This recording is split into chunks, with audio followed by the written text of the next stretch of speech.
Good morning, dear students. Welcome back to your classes.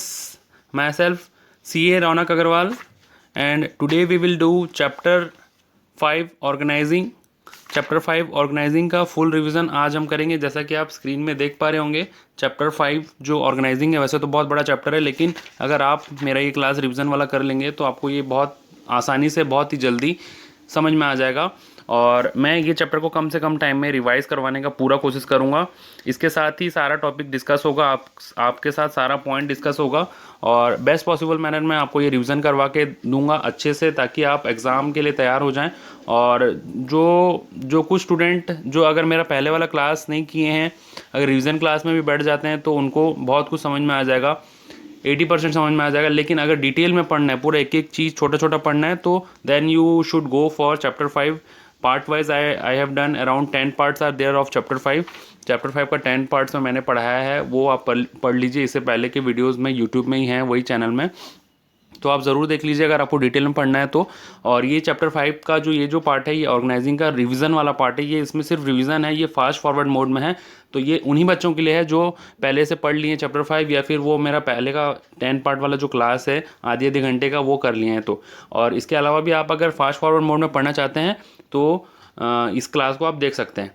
ठीक है, okay, let's begin without wasting much of time. Meaning of organizing, सबसे पहले देखिए chapter 5 organizing का मतलब आप जानते हैं। ऑर्गेनाइजिंग का मतलब क्या होता है वो चीज़ मैं बताया हूँ। यहाँ पे अभी अपने सबसे पहला जो टॉपिक है वो डिस्कस कर रहे हैं। एक बार मैं बता देता हूँ कि इसमें टॉपिक क्या क्या है। देखिए, पहला है मीनिंग, दूसरा है प्रोसेस, थर्ड है इंपॉर्टेंस, फोर्थ है ऑर्गेनाइजेशन स्ट्रक्चर के बारे में हम पढ़ेंगे, फॉर्मल और इनफॉर्मल के बारे में पढ़ेंगे, डेलीगेशन क्या होता है वो पढ़ेंगे, एलिमेंट्स ऑफ डेलीगेशन पढ़ेंगे, इंपॉर्टेंस ऑफ डेलीगेशन। ठीक है, उसके बाद हम पढ़ेंगे centralization, decentralization, importance of decentralization. ठीक है, वो इसके साथ ही अपना चैप्टर ख़त्म हो जाएगा। बस इतना ही है। आप देखेंगे बुक में तो आपको लगेगा कि कितना सारा चैप्टर है, लेकिन बस ये स्क्रीन में आप देख लीजिए, कि स्क्रीन में आप याद कर लीजिए। और मैं हर पॉइंट आपको याद कराने का पूरा कोशिश करूँगा ताकि आपको याद हो जाए।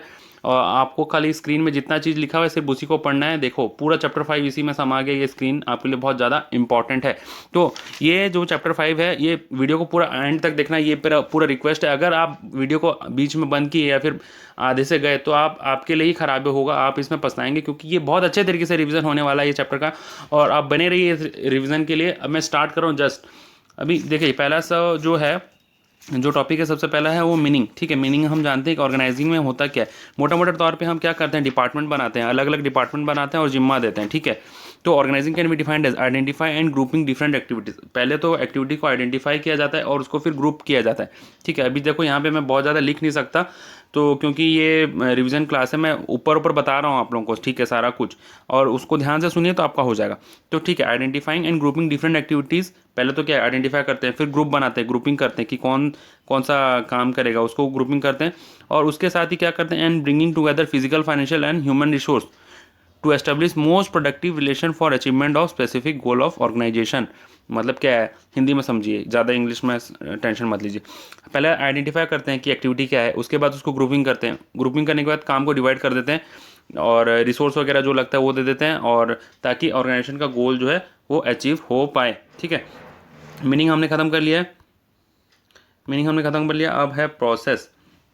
देखिए, प्रोसेस बहुत सिंपल है, 4 स्टेप में प्रोसेस है। देखो यहाँ पे 4 लिखा हुआ है ना, 4 स्टेप में प्रोसेस है। प्रोसेस क्या है, आइडेंटिफाई करेंगे, डिपार्टमेंट बनाएंगे, हाँ, जिम्मा देंगे, असाइनिंग को, ड्यूटी को मैं मेरे क्लास में जिम्मा देंगे बोलता हूँ, और रिपोर्ट करेंगे। चार स्टेप। एक बार फिर से, आइडेंटिफाई करेंगे, डिपार्टमेंट बनाएंगे, जिम्मा देंगे और रिपोर्ट करेंगे। वो है ना, हवन करेंगे, हवन करेंगे गाना, वैसे ही आइडेंटिफाई करेंगे, डिपार्टमेंट बनाएंगे, जिम्मा देंगे, रिपोर्ट करेंगे, वैसे ही 4 स्टेप में प्रोसेस खत्म। आइडेंटिफाई में पहले हम एक्टिविटी को आइडेंटिफाई करते हैं कि क्या क्या काम है। डिपार्टमेंट में मतलब उसको फिर डिवाइड करने के लिए हम अलग अलग डिपार्टमेंट बनाते हैं। जैसे कि ऑर्गेनाइजेशन में क्या होता है, production department, purchase department, sales department, ठीक है, मार्केटिंग डिपार्टमेंट, वही डिपार्टमेंट बनाते हैं ताकि काम अच्छे से हो। फिर डिपार्टमेंट बनाने के बाद असाइनिंग ड्यूटी, मतलब जिम्मा दिया जाता है। ठीक है, वो कौन सा काम कौन करेगा, कौन सा डिपार्टमेंट का कौन सा काम है कौन करेगा। और रिपोर्ट करेंगे, मतलब कौन किसको रिपोर्ट करेगा, काम होने के बाद काम अच्छे से हुआ कि नहीं हुआ, क्या प्रॉब्लम आया क्या नहीं आया, वो सारा चीज़ रिपोर्ट करेंगे, तो वो रिपोर्टिंग में आएगा। इसके बाद जो टॉपिक आता है वो है इंपॉर्टेंस। ये देखिए, ये वाला पार्ट, ये वाला, ठीक है, ये जो हाईलाइट हो रहा है इंपॉर्टेंस। ठीक है, ये इंपॉर्टेंस वाला पार्ट है। ठीक है, बहुत ही सिंपल है। इंपॉर्टेंस में क्या है, सबसे पहला काम स्पेशलाइजेशन। इंपॉर्टेंस ऑफ क्या पढ़ रहे हैं हम, इंपॉर्टेंस ऑफ ऑर्गेनाइजिंग। ठीक है, इंपॉर्टेंस ऑफ ऑर्गेनाइजिंग क्यों करना ज़रूरी है, मतलब ये चैप्टर हम 5 क्यों पढ़ रहे हैं। तो पहला पॉइंट है स्पेशलाइजेशन। देखिए हम ऑर्गेनाइजिंग में डिपार्टमेंट बनाते हैं, अलग अलग डिपार्टमेंट बनाते हैं, तो उससे क्या होता है, डिवीज़न ऑफ वर्क होता है। और आप पढ़ें डिवीज़न ऑफ वर्क जो है चैप्टर 2 का एक ठो ये है आपका चैप्टर 2 में हम पढ़ें डिवीज़न ऑफ वर्क, एक तो प्रिंसिपल है, तो उससे क्या होता है, स्पेशलाइजेशन होता है। जब स्पेशलाइजेशन होता है तो काम अच्छे से होता है, ठीक है। सेकंड पॉइंट है clarity of working. Clarity of working कैसे मिलता है, अब जैसे मैं एग्जांपल क्लास में डिस्कस किया था, दो ठो बॉस हैं, ए और बी, ठीक है। ए ने अपने अंदर में, यहाँ पर मैं छोटा सा लिखने की कोशिश करता हूँ, दो बॉस हैं ए और बी, ठीक है। तो ए अपने अंदर में एक्स को रखा हुआ है और बी अपने अंदर में वाई को रखा हुआ है, ठीक है। अब एक्स जो है अपना काम किसको रिपोर्ट करेगा, ए को, और वाई जो है अपना काम किसको रिपोर्ट करेगा, बी को। ना वाई ए को रिपोर्ट करेगा, ना एक्स बी को रिपोर्ट करेगा, ठीक है। एक्स जो है सिर्फ वो ए को ही रिपोर्ट करेगा और वाई जो है वो सिर्फ बी को ही रिपोर्ट करेगा, ठीक है। तो ये आपका बन जाएगा क्लैरिटी ऑफ वर्किंग, मतलब कौन किसको रिपोर्ट करेगा वो चीज़ पता चल जाएगा, ठीक है। उसके बाद है ऑप्टिमम यूटिलाइजेशन ऑफ रिसोर्स का ऑप्टिमम यूटिलाइजेशन होता है, क्योंकि हर कोई अपना अपना काम में एक्सपर्ट हो जाता है, हर कोई अपने अपने काम में कोई किसी के काम में टांग नहीं अड़ाता है, तो डुप्लीकेशन ऑफ वर्क नहीं होता है, जिस कारण से रिसोर्स का ऑप्टिमम यूटिलाइजेशन होता है। फोर्थ नंबर पॉइंट है change is easy. Change is easy मतलब एडॉप्शन ऑफ चेंज भी बोल सकते हैं आप इसको। चेंज इज इजी मैंने इसलिए लिखा है कि जैसे मान लो हमने ऑर्गेनाइजिंग में डिपार्टमेंट बना दिए। अब जो सेल्स डिपार्टमेंट है, अब मैं एग्जांपल जो डिस्कस किया था क्लास में वही यहाँ पे भी डिस्कस कर रहा हूँ कि जैसे बिलिंग काउंटर है, बिलिंग काउंटर में पहले मैनुअल बिलिंग होता था, अब हो गया कंप्यूटराइज्ड बिलिंग, इलेक्ट्रॉनिक बिलिंग। तो अब ऑर्गेनाइजिंग में ये चीज़ चेंज करना है हमको, ऑर्गेनाइजेशन में ये चीज़ चेंज करना है कि कंप्यूटराइज बिलिंग को लेके आना है। तो इस कारण से कौन सा डिपार्टमेंट इफेक्ट होगा, क्योंकि हमने ऑर्गेनाइजिंग में अलग अलग डिपार्टमेंट ऑलरेडी बना दिया है, तो सिर्फ जो बिलिंग काउंटर है, बिलिंग डिपार्टमेंट है या सेल्स डिपार्टमेंट है, सिर्फ वही इफेक्ट होगा, सिर्फ उसी में चेंज लाएंगे हम, तो वो उसी डिपार्टमेंट में चेंज आएगा, ना कि पूरे ऑर्गेनाइजेशन में। तो जिस कारण से चेंज लाना ईजी है, क्योंकि एक ही डिपार्टमेंट में हमको चेंज लाना है। फिफ्थ नंबर पॉइंट है इफेक्टिव एडमिनिस्ट्रेशन। इसमें क्या होता है, सारा ग्रुप वाला जॉब को, सिमिलर जॉब को वन डिपार्टमेंट में ग्रुप कर दिया जाता है, तो ये एक ही जगह में एफर्ट्स लगता है सारे लोगों का और एक हार्मनी क्रिएट होता है, जिस कारण से इफेक्टिव एडमिनिस्ट्रेशन हो जाता है, ठीक है। अब ग्रोथ, अब आप ऑलरेडी ऑब्वियस सा बात है, देखिए ऑर्गेनाइजेशन में ऑप्टिमम यूटिलाइजेशन ऑफ रिसोर्स रहेगा, ठीक है, तो और वेस्टेज कम होगा, कोई किसी के काम में टांग नहीं अड़ाएगा, तो ग्रोथ होगा ही होगा, ऑर्गेनाइजेशन का ग्रोथ होगा ही होगा। उसके बाद जो पॉइंट है एम्प्लॉय डेवलपमेंट ऑफ पर्सनल या फिर एम्प्लॉय डेवलपमेंट, ये पॉइंट रिपीटेटिव है। देखिए ये पॉइंट कहाँ पे है, देखो ये इंपॉर्टेंस में है, इंपॉर्टेंस ऑफ ऑर्गेनाइजिंग में भी है एम्प्लॉय डेवलपमेंट। इसके बाद यहाँ देखिए इंपॉर्टेंस, ये जो है इंपॉर्टेंस ऑफ डेलीगेशन है, इंपॉर्टेंस ऑफ डेलीगेशन में भी ये पॉइंट है एम्प्लॉय डेवलपमेंट। इसके बाद इंपॉर्टेंस ऑफ डिसेंट्रलाइजेशन में भी है ये एक पॉइंट है ग्रोथ वाला, ठीक है। तो ये आप एम्प्लॉय डेवलपमेंट वाला जो पॉइंट है ये बार बार आपके यूज़ में आएगा, तो इसको आप अच्छे से समझ लीजिए और हर जगह आप इसी को लिख सकते हैं। ये वाला पॉइंट है इसमें फ्यूचर टैलेंट वाला, wait for a moment, future talent, ये जो है ना, ये फ्यूचर टैलेंट वाला पॉइंट जो है वही एम्प्लॉय डेवलपमेंट वाला ही है, ठीक है। अब मैं पढ़ा क्या रहा था, ये एम्प्लॉय डेवलपमेंट पढ़ा रहा था, लेकिन तीनों सेम है, यहाँ वाला भी और ये वाला भी और फ्यूचर टैलेंट वाला भी, ठीक है। देखिए रिवीजन करने से कितना फ़ायदा हो रहा है आपको कि सारा चीज़ एक साथ में दिख जा रहा है, तो आपको प्रॉब्लम नहीं हो रहा है, सब कॉन्सेप्ट एक साथ में आपके सामने सारे स्क्रीन में है, तो कोई दिक्कत ही नहीं हो रहा है, सारा चीज़ रिवाइज हो जा रहा है। तो ये इंपॉर्टेंस है रिवीजन क्लास का। आप अपने फ्रेंड्स को भी बताइए कि रिवीजन क्लास ऐसा चैप्टर 5 का हो रहा है और यूट्यूब में क्लास है, फर्स्ट टाइम है ये, और ज़रूर से रिवीजन क्लास करें, ये रिवीजन क्लास करेंगे तो अच्छा होगा, आप लोगों का बेनिफिट होगा इससे। उसके बाद देखो एम्प्लॉय डेवलपमेंट, मतलब एम्प्लॉय डेवलपमेंट कैसे होगा, दिमाग लगाइए थोड़ा सा। देखो क्योंकि हमने ऑर्गेनाइजिंग में डिपार्टमेंट्स बनाए, ठीक है, हर डिपार्टमेंट में हर एम्प्लॉई है, तो जो जिस डिपार्टमेंट में एम्प्लॉई है वो उस डिपार्टमेंट में कई साल तक रह के उसको उस डिपार्टमेंट का एक्सपर्टाइज हो गया। जब उसको उसका एक्सपर्टाइज हो गया तो वो उस डिपार्टमेंट का नया नया तरीका भी निकालता है, कि मतलब वो उसके काम को करने का नया नया तरीका भी निकालता है। इनोवेटिव न्यू टेक्नोलॉजीज उस एरिया में वो यूज़ करता है, जिस कारण से क्या होता है, एम्प्लॉय का डेवलपमेंट होता है। ठीक है, याद रहा? अगर याद नहीं रहा तो फिर से वीडियो को रिवाइंड कर लीजिए और सुन लीजिए। अभी ये रिवीजन क्लास है, मैं बार बार रिपीट नहीं कर सकता, सॉरी फॉर दैट। इसके बाद है ऑर्गेनाइजेशनल स्ट्रक्चर।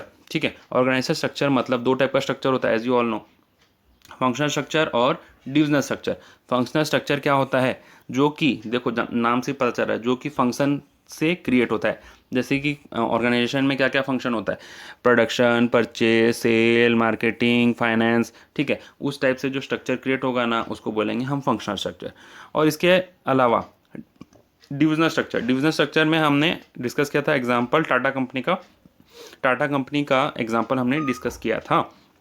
टाटा कंपनी के जो एग्जांपल है उस देखो, टाटा कंपनी का एग्जांपल ये था कि टाटा कंपनी में बहुत सारे प्रोडक्ट हैं, जैसे कि टाटा सॉल्ट है, टाटा मोटर्स है, और टाटा तनिष्क है। ठीक है, इस टाइप से और टाटा का एसी भी आता है जो कि वोल्टास के नाम से आता है, टाटा का घड़ी भी आता है सोनाटा के नाम से। तो मैंने आपको 5 प्रोडक्ट्स गिनवाए, जैसे कि टाटा सॉल्ट, टाटा तनिष्क गोल्ड वाला जो शोरूम है, और टाटा का ये टाटा का जो घड़ी आता है वो सोनाटा का, और टाटा वोल्टास का एसी आता है। ठीक है, इस टाइप से, और टाटा मोटर्स।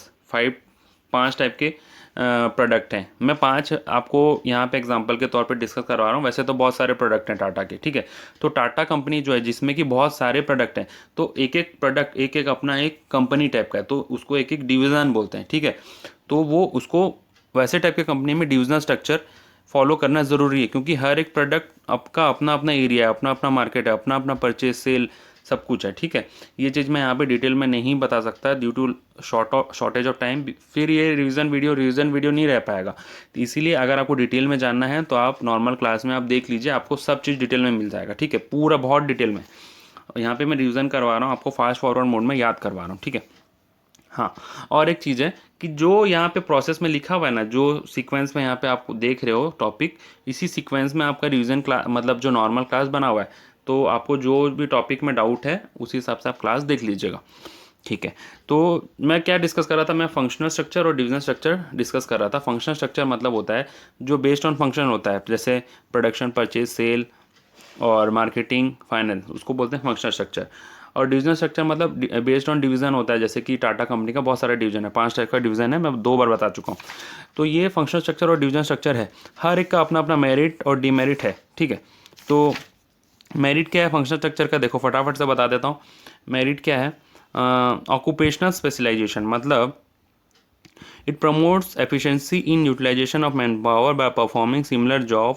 मतलब क्या है ऑक्यूपेशनल स्पेशलाइजेशन, मतलब ये है कि जैसे कि एक ऑर्गेनाइजेशन में आप फॉलो कर रहे हैं फंक्शनल स्ट्रक्चर, तो फाइनेंस वाला जो बंदा है वो एक ही रहेगा। ठीक है, लेकिन डिविजनल स्ट्रक्चर में क्या होता है, जैसे 5 डिवीज़न है, टाटा मोटर्स, टाटा सॉल्ट, टाटा तनिष्क, तो हर एक स्ट्रक्चर में अलग अलग फाइनेंस वाले बंदे रहेंगे, तो क्या है वो मैन पावर रिक्वायरमेंट थोड़ा ज़्यादा बढ़ जाता है। ठीक है, तो जो चीज़ इसका एडवांटेज है वो इसमें डिसएडवांटेज है। ठीक है, तो ऑक्यूपेशनल स्पेशलाइजेशन आपको देखने को मिलेगा किसमें, फंक्शनल स्ट्रक्चर में, ये वाला पढ़ रहे हैं हम। ठीक है, सेकंड क्या है, promotes control and coordination with in department. मतलब क्या है, कंट्रोल एंड कोऑर्डिनेशन अच्छा होता है, क्योंकि देखो पूरा जो कंपनी है, पूरा कंपनी में एक ही मतलब ये सारा फंक्शन एक फंक्शन बेस्ड ऑन फंक्शन होता है ना। तो देखो फाइनेंस डिपार्टमेंट एक ही है, प्रोडक्शन डिपार्टमेंट एक ही है, सेल्स डिपार्टमेंट एक ही है। ठीक है, लेकिन डिविजनल स्ट्रक्चर में क्या होता है, अगर 5 डिवीज़न है तो 5 टाइप का फंक्शन परचेज डिपार्टमेंट, 5 टाइप का सेल्स डिपार्टमेंट, 5 टाइप का मार्केटिंग डिपार्टमेंट। तो वही चीज़ को यहाँ बता रहा है, प्रमोट्स कंट्रोल एंड कोऑर्डिनेशन। तो फंक्शनल स्ट्रक्चर में कंट्रोल एंड कोऑर्डिनेशन करना थोड़ा सा आसान होता है as compare to divisional structure. ठीक है, थर्ड पॉइंट है increase managerial and operational efficiency. Cost कम लगता है क्योंकि एक ही फाइनेंस मैनेजर है, एक ही सेल्स मैनेजर है, एक ही परचेज मैनेजर है। ठीक है, एक ही मार्केटिंग मैनेजर है। तो इस टाइप से मैनेजर ऑपरेशनल एफिशिएंसी होता है। Leads to minimum duplication of efforts, मतलब वही पॉइंट को बार बार लिख रहा है, डुप्लीकेशन ऑफ एफर्ट्स नहीं होता है। हर एक इंसान अब एक ही काम करता है, मतलब फाइनेंस वाला बंदा एक ही है, प्रोडक्शन वाला बंदा एक ही है, सेल्स वाला बंदा एक ही है। This results in economies of scale and lowering of cost. Easy and effective training, मतलब ट्रेनिंग इनको देना आसान होता है. कैसे? जैसे फाइनेंस वाले बंदे को फाइनेंस का ट्रेनिंग दे दो, फाइनेंस वाले बंदे को फाइनेंस का ट्रेनिंग दे दो, सेल्स वाले बंदे को सेल्स का ट्रेनिंग दे दो, और प्रोडक्शन वाले को प्रोडक्शन वाले का ट्रेनिंग दे दो, तो वो आसान होता है. और ये जो फंक्शनल स्ट्रक्चर का फॉलो होता है जब एक ही टाइप का प्रोडक्ट होता है, ऑर्गेनाइजेशन छोटा होता है और एक ही प्रोडक्ट होता है, तो अलग अलग ट्रेनिंग नहीं देना पड़ता है. ठीक है. Due attention to different function, हर एक फंक्शन को अटेंशन दिया जाता है. ठीक है. और डिसएडवांटेज क्या है? Place less importance to overall objective of organization. Overall objective में थोड़ा सा प्रॉब्लम आता है क्योंकि हर एक फंक्शन के बेसिस में डिवाइड किया गया. परचेज वाला बोलता है कि मेरा तो परचेज से मेरे को मतलब है, सेल्स वाला बोलता है मेरे को तो सेल्स से मतलब है, पूरे डिपार्टमेंट से प्रॉफिट हो या लॉस हो मुझे मतलब नहीं है. मार्केटिंग वाला बोलता है कि मैं तो प्रोडक्ट को बिकवाने में, मार्केट करवाने में बिजी हूँ, मेरे को तो ऑर्गेनाइजेशन से क्या मतलब है. ठीक है.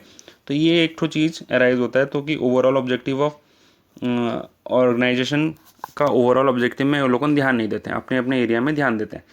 ठीक है. प्रॉब्लम ऑफ कोऑर्डिनेशन है. कोऑर्डिनेशन में थोड़ा दिक्कत होता है क्योंकि हर एक फील्ड का अलग अलग मैनेजर है. इनफ्लेक्सिबिलिटी, इनफ्लेक्सिबिलिटी मतलब देखो, जो इंसान जो जिस एरिया का है, जैसे फाइनेंस वाला मैनेजर फाइनेंस वाले एरिया का है, सेल्स वाला मैनेजर सेल्स वाले एरिया का है, तो उनको उसी पर्टिकुलर एरिया का नॉलेज रहता है, उनको दूसरे डिपार्टमेंट में हम यूज़ नहीं कर सकते, उसको बोलते हैं इनफ्लेक्सिबिलिटी. कन्फ्लिक्ट ऑफ इंटरेस्ट मतलब जैसे वही कन्फ्लिक्ट ऑफ इंटरेस्ट होता है, हर कोई अपना अपना डिपार्टमेंट को देखता है, बोलता है कि हर एक डिपार्टमेंट, वो अपना अपना डिपार्टमेंट सोचते हैं. फाइनेंस वाला सोचता है मेरा अपना अलग डिपार्टमेंट है, मेरे को मेरे से मतलब है. तो जैसे मान लो कि कंपनी का प्रॉफिट कम हो गया, तो फाइनेंस वाला बोलेगा कि मेरे को तो फाइनेंस लेने से मतलब है, पक्का सेल्स वाले ने ज़्यादा डिस्काउंट दिया होगा तभी कंपनी का प्रॉफिट कम हो गया. उधर सेल्स वाला बोलेगा कि फाइनेंस वाला जो बंदा है वो कॉस्टलियर सोर्स ऑफ फाइनेंस ले लिया होगा, जिस कारण से कंपनी का प्रॉफिट कम हो गया, या फिर डिविडेंड ज़्यादा बांट दिया होगा, इस कारण से कंपनी का प्रॉफिट कम हो गया. तो ये कन्फ्लिक्ट ऑफ इंटरेस्ट एक ठो रहता है. डिफ़िकल्ट टू फिक्स अकाउंटेबिलिटी मतलब क्या है? मतलब जिम्मा देना बड़ा मुश्किल होता है, हर कोई अपना अपना काम एक दूसरे को ट्रांसफ़र करता रहता है. और सूटेबिलिटी कहाँ है? सूटेबिलिटी वहीं पे है जहाँ पे एक प्रोडक्ट है, सिंगल प्रोडक्ट है. स्पेशलाइजेशन जहाँ पे ज़रूरत है. ठीक है. और जहाँ पे ग्रुपिंग करना आसान है, वहाँ पे फंक्शनल स्ट्रक्चर पॉसिबल हो सकता है. डिविजनल स्ट्रक्चर के बारे में मैं आपको बता दिया, उसका एडवांटेज क्या है मैं बता देता हूँ. प्रोडक्ट स्पेशलाइजेशन है, जैसे टाटा सॉल्ट वाला जो डिवीज़न है वो टाटा सॉल्ट में स्पेशलाइज है, और टेनिस वाला जो डिवीज़न है टाटा टेनिस में उस डिवीज़न में स्पेशलाइजेशन उसका है. सेकेंड पॉइंट है एडवांटेज का फास्ट डिसीजन मेकिंग फास्ट होता है, अपने अपने एरिया का डिसीजन लेना होता है, उनको किसी से पूछना नहीं होता है. अकाउंटेबिलिटी क्रिएट होता है क्योंकि अकाउंटेबल होते हैं वो लोग अपने अपने रेस्पेक्टिव एरिया में, तो वो अपने रेस्पेक्टिव एरिया का जिम्मेदारी लेते हैं. फोर्थ नंबर पॉइंट है फ्लेक्सिबिलिटी, मतलब डिसीजन अगर उनको चेंज करना होगा तो वो फटाफट से फिर डिसीजन को चेंज भी कर लेते हैं. फिफ्थ नंबर पॉइंट है एक्सपेंशन एंड ग्रोथ, अच्छा से होता है क्योंकि अपने अपने ऑर्गेनाइजेशन का वो लोग अपना अपना जो डिवीज़न है उस डिवीज़न का वो लोग ग्रोथ कर लेते हैं, मतलब उसी डिवीज़न में वो लोग फोकस करते हैं और डिवीज़न का ग्रोथ हो जाता है.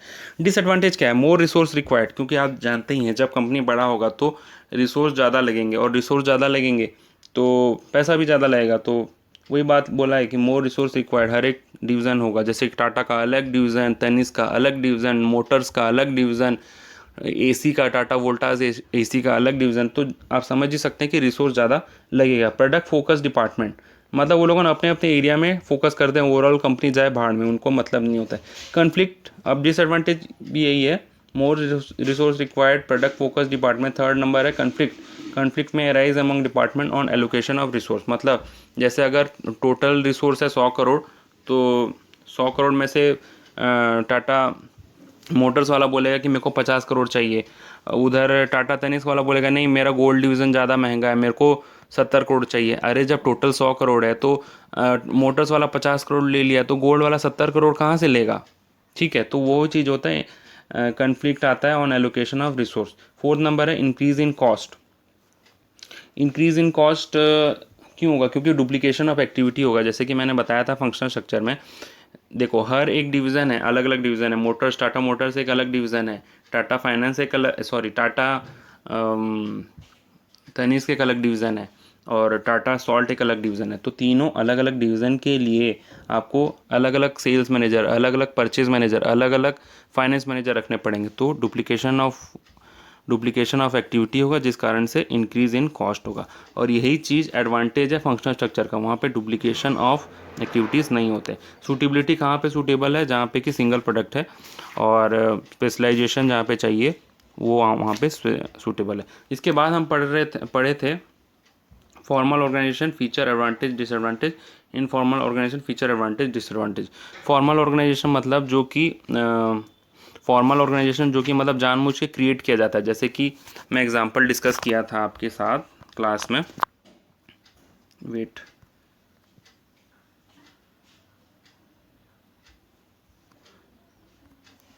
जैसे कि मैं अब यहाँ ज़्यादा जगह तो नहीं है, यहाँ पे एक हेड है, ये हेड है, इसके अंदर में 3 ठो मैनेजर्स हैं। अब इसके अंदर में 1 2 3 1 2 3, ठीक है। और यहाँ पे एक ये बॉस है, यही बॉस यही है, ठीक है। तो ये बॉस के अंदर में 3 ठो पहले तो बॉस के अंडर में 3 ठो मैनेजर्स हैं। अब 3 मैनेजर्स हैं, अपने अंडर में 3 सेल्समैन रखे हुए हैं, ठीक है। तो अब ये ग्रीन वाला एक सेल्समैन है, इसके मैनेजर, ये इसका नाम ए है मान लीजिए, ठीक है। और ये बॉस तो लिखा हुआ है बॉस, ठीक है। अब ये, ठीक है, सी, तो सी जो सेल्समैन है उसका ए के साथ कैसा रिलेशन होगा, सुपीरियर सबऑर्डिनेट वाला, तो ठीक है। तो अब सी और ए के बीच में एक सुपीरियर सबऑर्डिनेट वाला रिलेशनशिप बन गया, तो इसको बोलेंगे हम फॉर्मल ऑर्गेनाइजेशन स्ट्रक्चर। मतलब ये जानबूझ के क्रिएट किया जाता है, ठीक है। अब जैसे एक ऑर्गेनाइजेशन में एक जन ज्वाइन किया, सी एज ए सेल्समैन ज्वाइन किया, तो सी और ए के बीच में पहले से कोई रिश्ता नहीं है, ठीक है। वो लोग कौन, कोई भाई वाई नहीं है, ना कोई दोस्त है, तो उसको बोलेंगे हम फॉर्मल ऑर्गेनाइजेशन। मतलब सी ए का, सॉरी, ए जो है ये ए जो है वो सी का बॉस है। मतलब सी को अगर काम करने के बाद कुछ रिपोर्ट करना है तो वो ए को रिपोर्ट करेगा, लाइकवाइज ए को कुछ रिपोर्ट करना है तो वो उसके बॉस को करेगा।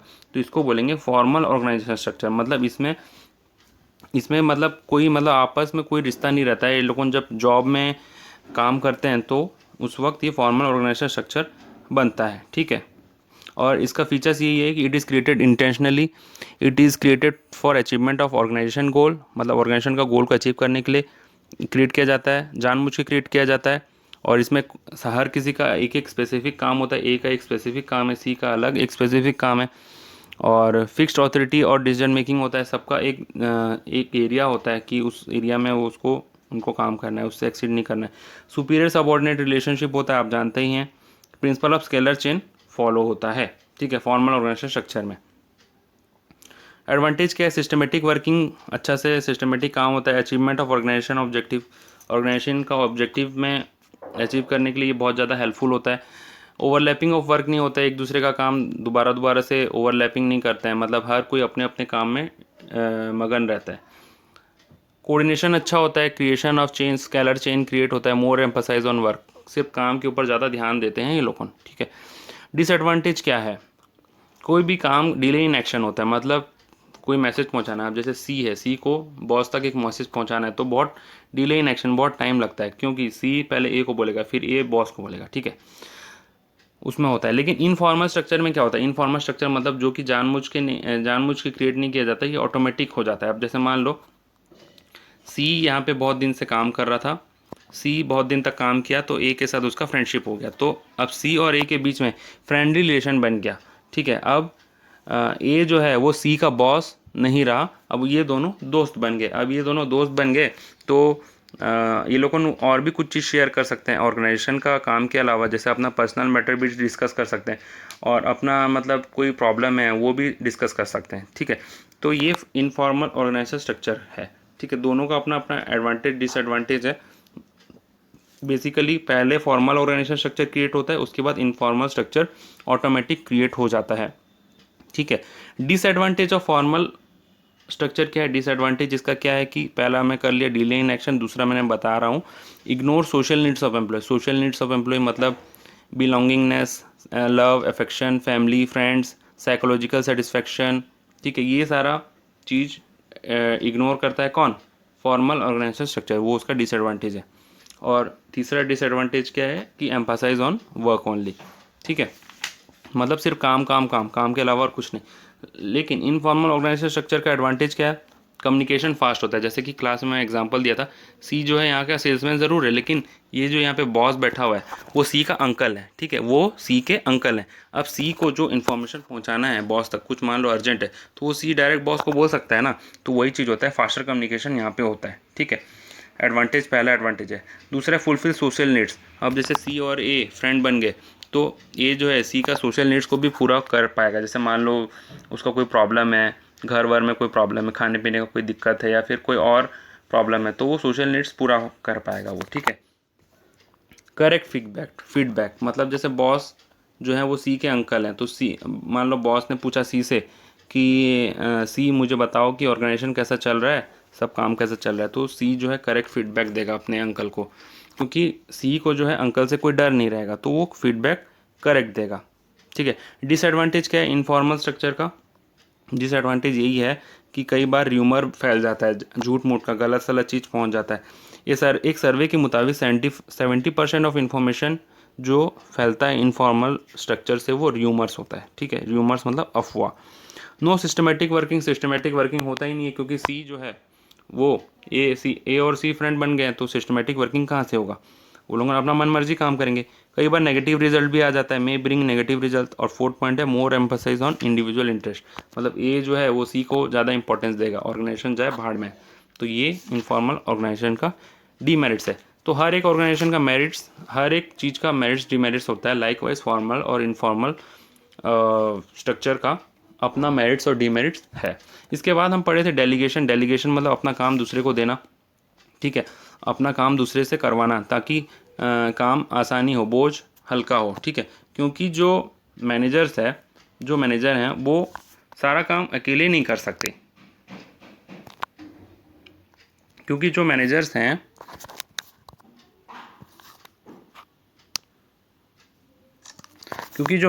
हैं वो सब काम अकेले नहीं कर सकते, ठीक है।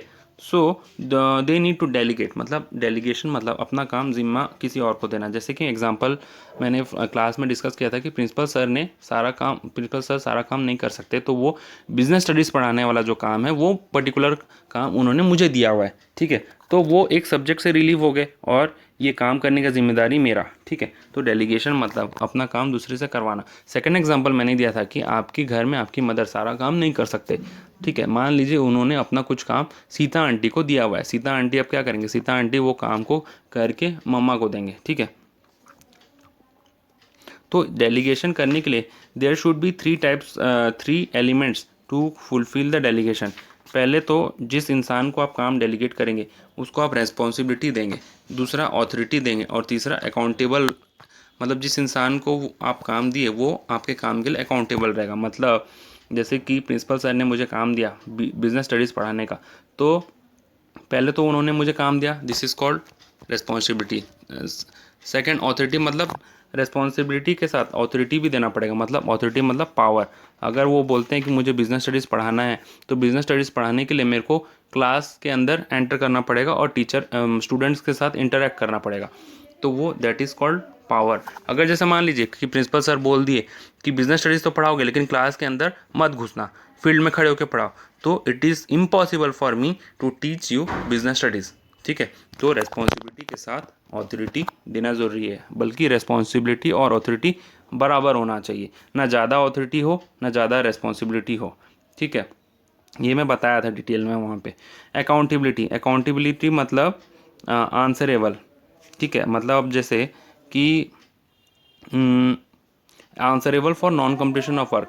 सर ने मुझे बिजनेस स्टडीज़ पढ़ाने का काम दिया है और बिजनेस स्टडीज़ पढ़ाने के बाद मैं आंसरेबल हूँ सर को, या फिर तुम्हारी मदर ने सीता आंटी को काम दिया हुआ है कुकिंग का, अब कुकिंग होने के बाद सीता आंटी आंसर देंगे किसको, रिपोर्ट करेंगे किसको, तुम्हारी मदर को। अगर कुकिंग ख़राब हो गया या कुकिंग में खाना वाना जल गया या फिर कुकिंग नहीं हुआ तो फिर वो सीता आंटी को आंसर देना पड़ेगा आपको, ठीक है। तो उसको बोलते हैं हम अकाउंटेबिलिटी, ठीक है। तो ये 3 एलिमेंट्स हैं डेलीगेशन के जो कि हमने डिस्कस किए।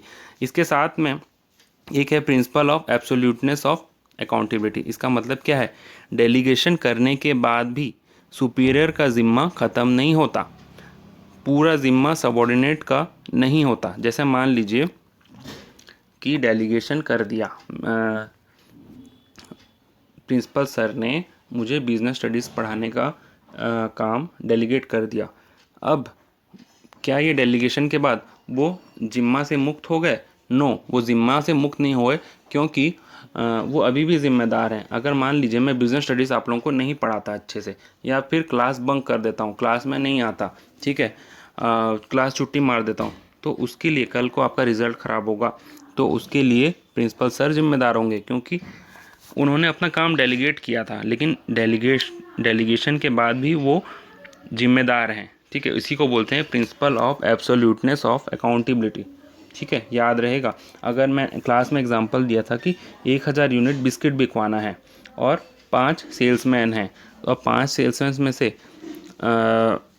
4 ने, मतलब अब देखो 1000 यूनिट बिस्किट बिकवाना है, 5 सेल्समैन हैं, तो पर सेल्समैन बिस्किट बिकवाने का जिम्मेदारी कितना, 1000 divided by 5 equals to 200 units. अब देखो 4 ने तो अच्छे तरीके से अपना जिम्मेदारी पूरा कर लिया, एक जो सेल्समैन था वो बेचारा बीमार पड़ गया, जिस कारण से वो अपना 200 यूनिट बिकवा नहीं पाया, 200 यूनिट बिस्किट बिकवा नहीं पाया। तो अब वो जो सेल्समैन है वो उस 200 यूनिट के लिए ज़िम्मेदार रहेगा। क्यों?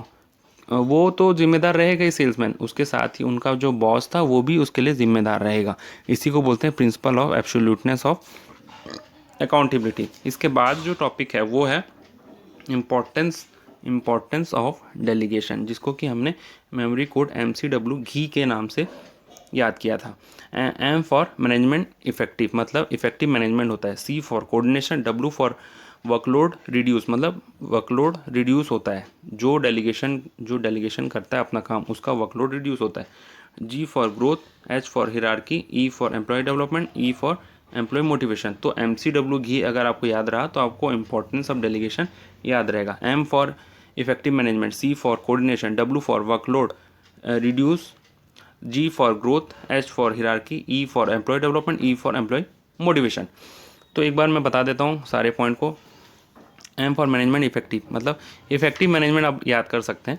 इफेक्टिव मैनेजमेंट कैसे होगा, देखो अपना काम वो जो मैनेजर है वो डेलीगेट कर देगा दूसरे को, और वो फ्री हो जाएगा, वो फ्री होकर के दूसरा काम में फोकस कर सकता है, तो जिस कारण से इफेक्टिव मैनेजमेंट होगा, ठीक है। वो अपना जो मेन काम है उसमें वो फोकस करेगा, जिस कारण से इफेक्टिव मैनेजमेंट होगा।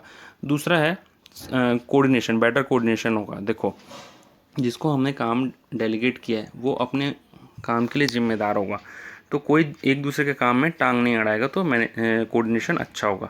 W for reduce workload, obvious सा बात है, अपना काम किसी को आप असाइन करेंगे तो वर्कलोड तो कम होगा ही होगा। G फॉर ग्रोथ, ग्रोथ मतलब ऑर्गेनाइजेशन का ग्रोथ का बात कर रहा है। डिवीज़न ऑफ वर्क से क्या होगा, स्पेशलाइजेशन होगा, और जब स्पेशलाइजेशन होगा तो हर एक इंसान अपना अपना काम अच्छे से करेगा, जिस कारण से वेस्टेज कम होगा और ऑर्गेनाइजेशन का ग्रोथ होगा। H फॉर हिरार्की, एक हिरार्की क्रिएट होता है कि डेलीगेशन करने के बाद एक हिरार्की क्रिएट होता है, ठीक है, उसी को बोलते हैं बेसिस ऑफ मैनेजमेंट हिरार्की, मतलब कौन किसको काम दिया वो चीज़ होता है उसमें से, ठीक है। उसके बाद है एम्प्लॉय डेवलपमेंट। एम्प्लॉय डेवलपमेंट वाला जो पॉइंट ये वाला है, और यहाँ पे एम्प्लॉय डेवलपमेंट स्पेशलाइजेशन, मतलब जो इंपॉर्टेंस पढ़े थे हम, एम्प्लॉय डेवलपमेंट यहाँ पे भी पढ़े थे, मैं उस वक्त भी बताया था, अभी भी बता रहा हूँ। एम्प्लॉय डेवलपमेंट मतलब देखो हर एक एम्प्लॉय को अपना अपना काम दिया गया, वो उस काम में एक्सपर्ट हो जाएगा, और उसका एम्प्लॉय मतलब उसका डेवलपमेंट होगा, वो उस काम को अच्छे से करेगा, ठीक है। एम्प्लॉय मोटिवेशन, एम्प्लॉय को मोटिवेटेड फील होगा, क्यों? एम्प्लॉय को मोटिवेटेड इसलिए फील होगा क्योंकि वो उसको भी लगेगा कि मैनेजमेंट ने उसको कुछ काम दिया, उसको एक पर्टिकुलर काम दिया, उसको कोई पर्टिकुलर जिम्मा दिया, तो उसको भी एक मोटिवेटेड फील होगा कि हाँ उसको भी कुछ जिम्मेदारी दिया गया और वो भी उस काम को अच्छे से करेगा, और इसके साथ ही उसको ये भी लगेगा कि हम भी ऑर्गेनाइजेशन के हिस्सा हैं, तभी हमको कुछ काम दिया गया है, बड़ा काम। तो ये एम्प्लॉय मोटिवेशन वाला पॉइंट है। सिमिलर पॉइंट यहाँ पे भी है इनिशिएटिव के नाम से। वो एम्प्लॉय मोटिवेशन वाला जो पॉइंट ये है वो यहाँ पे इंपॉर्टेंस ऑफ डिसेंट्रलाइजेशन में इनिशिएटिव है, ठीक है। और ये फ्यूचर टैलेंट वाला जो पॉइंट है वो एम्प्लॉय डेवलपमेंट है। तो 2 पॉइंट आपको यहाँ से मिल गए। और इसमें एक और पॉइंट है, ग्रोथ वाला जो पॉइंट है वो यहाँ वाला पॉइंट है, ठीक है। ग्रोथ वाला पॉइंट यहाँ पे है, ठीक है। रिलीफ टू टॉप वाला जो पॉइंट है, रिड्यूस वर्कलोड वाला जो पॉइंट यहाँ पे आप पढ़ रहे हैं डब्लू में, ये वहाँ पे रिलीफ टू टॉप है। फिर से पढ़ाऊँगा, डोंट वरी। तो इसी साथ से इंपॉर्टेंस ऑफ डेलीगेशन हमने पढ़ा, ठीक है। अब हम पढ़ेंगे सेंट्रलाइजेशन और डिसेंट्रलाइजेशन। जैसे कि आप जानते हैं सेंट्रलाइजेशन मतलब अपने हाथ में सारा पावर रखना। मतलब ऑर्गेनाइजेशन में अगर 2-3 बड़े बड़े लोग हैं जो टॉप मैनेजमेंट है, मतलब जैसे ऑर्गेनाइजेशन में एक बड़ा इंसान है, मतलब जो बॉस है, वो सारे पावर अपने हाथ में रखा है, ठीक है। तो उसको बोलेंगे हम कि सेंट्रलाइजेशन, वो अपना काम दूसरे को देता नहीं। तो सेंट्रलाइजेशन उसी को बोलते हैं कंसंट्रेशन ऑफ पावर और authority in few hand. Decentralization उसका उल्टा होता है। डिसेंट्रलाइजेशन मतलब it is a systematic distribution of authority at every level of management. मतलब सिस्टमेटिकली काम को डिवाइड किया जाता है। और मैंने नॉर्मल क्लास में एक एग्जांपल दिया था कि डिसेंट्रलाइजेशन मतलब डिसेंट्रलाइजेशन है बेटा और डेलीगेशन है पापा, ठीक है। ये देखो, ये डेलीगेशन है और ये डिसेंट्रलाइजेशन है, दोनों के बीच में कुछ ना कुछ रिश्ता है। तो मैं क्या बोला था, डेलीगेशन और डिसेंट्रलाइजेशन आपस में, देखो डेलीगेशन पापा है और डिसेंट्रलाइजेशन बेटा है। तो बेटे में पापा का गुण तो आएगा ही ना। तो वही चीज़ है, डिसेंट्रलाइजेशन में पापा का गुण है। पापा कौन? डेलीगेशन। अब बेटा एडवांस या पापा? आप बोलेंगे पापा बड़े ज़रूर हैं, लेकिन बेटा जो है पापा से एडवांस है। बेटा को बहुत नया नया चीज़ पता है। तो वही चीज़ है डिसेंट्रलाइजेशन, थोड़ा एडवांस वर्जन है डेलीगेशन का, ठीक है। तो डिसेंट्रलाइजेशन में क्या होता है, systematic distribution of authority at every level होता है। सिस्टमेटिक डिस्ट्रीब्यूशन होता है। मतलब डेलीगेशन में तो क्या है, अपना काम अपने दूसरे को दे देते हैं, लेकिन डिसेंट्रलाइजेशन में क्या होता है, सिस्टमेटिक डेलीगेशन होता है। मतलब कौन सबका अपना अपना लेवल ऑफ, मतलब सबका लेवल देख के काम को डिवाइड किया जाता है, ठीक है। तो जैसा कि आप देख पा रहे हैं कि decentralization is the extension of, यहाँ पे देखिए स्क्रीन में, decentralization is the extension of delegation. In delegation we multiply the authority with 2, where in decentralization the authority is multiplied by many. ये लाइन बहुत इंपॉर्टेंट है, इसको आप याद कर लीजिएगा। मतलब डेलीगेशन में हम क्या करते हैं, सिंपली अपना काम को किसी इंसान को दे देते हैं, एक इंसान को। लेकिन डिसेंट्रलाइजेशन में क्या होता है, सिस्टमेटिक डेलीगेशन होता है और बहुतों को काम दिया जाता है। जैसे कि एग्जाम्पल में आप यहाँ पे ये डायग्राम को देखिए, देखो सबसे पहले है यहाँ पे डायरेक्टर, प्रोडक्शन हेड है, प्रोडक्शन मैनेजर है, सुपरवाइजर है, फोरमैन को काट देते हैं, कई बार इससे कंफ्यूजन हो जाता है आप लोगों को। तो देखिए डायरेक्टर ने अपना काम दिया प्रोडक्शन हेड को, जो कि प्रोडक्शन करवाने में जिम्मेदार है। प्रोडक्शन हेड ने अपना काम दिया प्रोडक्शन मैनेजर को, प्रोडक्शन मैनेजर ने अपना काम सुपरवाइज़र को दिया, सुपरवाइज़र ने अपना काम मशीन ऑपरेटर को दिया। मतलब ऐसे अपना काम नहीं देते हैं, डायरेक्टर ने काम सौंपा पहले प्रोडक्शन हेड को, प्रोडक्शन हेड देखा कि उसमें से मेरा काम कितना, उसमें से बाकी का काम उसने प्रोडक्शन मैनेजर को सौंपा। अब देखिए एक प्रोडक्शन मैनेजर के अंदर में there can be many production manager. एक प्रोडक्शन हेड के अंदर में there can be many production manager, ठीक है। वैसे एक प्रोडक्शन मैनेजर के अंदर में देयर में भी मेनी सुपरवाइजर्स, ठीक है, मेनी सुपरवाइज़र हो सकते हैं। तो उसने एक सुपरवाइज़र को, मतलब एक प्रोडक्शन मैनेजर के अंडर में सुपरवाइज़र कई सारे होंगे, तो प्रोडक्शन मैनेजर का काम क्या होगा, सारे सुपरवाइज़र को कंट्रोल करना। लाइक वाइज एक प्रोडक्शन हेड के अंदर में there can be many production manager. तो प्रोडक्शन हेड का काम क्या है, सारे प्रोडक्शन मैनेजर को कंट्रोल करना, ठीक है। वैसे सुपरवाइज़र का काम क्या है, मशीन ऑपरेटर को देखेगा। मशीन ऑपरेटर मतलब जो एम्प्लॉय, जो वर्कर, जो काम कर रहा है उसको बोलते हैं मशीन ऑपरेटर।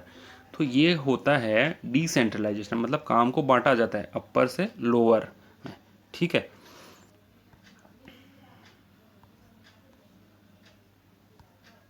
तो यहाँ पे डिसेंट्रलाइजेशन में हम यही चीज़ पढ़े थे कि काम को बांटा जाता है सिस्टमेटिकली, ठीक है।